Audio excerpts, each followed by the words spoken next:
Crazy God story. There was a man named Lee who was an atheist. Eventually his wife became a Christian and started going to church and doing all the Christian stuff, and it made him mad. He worked for the Chicago Tribune as an investigatory journalist, and he was used to digging into stories and finding the facts and proving whether or not something was true or false. And he decided to put his skills and years of experience in his job to use and prove that his wife's new religion was false. He set out to prove that what the Bible says about Jesus is false.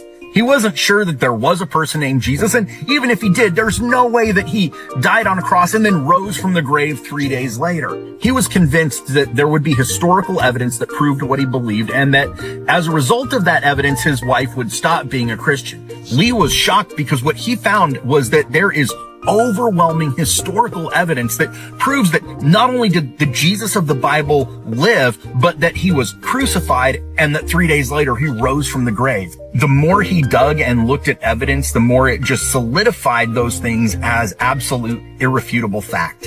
He actually ended up becoming a Christian as a result of it and wrote a book called The Case for Christ. The entire Christian faith hinges on whether or not the resurrection of Jesus is a historical fact or not. If you have questions or doubts about the historical evidence of the biblical account of Jesus, I'd encourage you to check out The Case for Christ by Lee Strobel.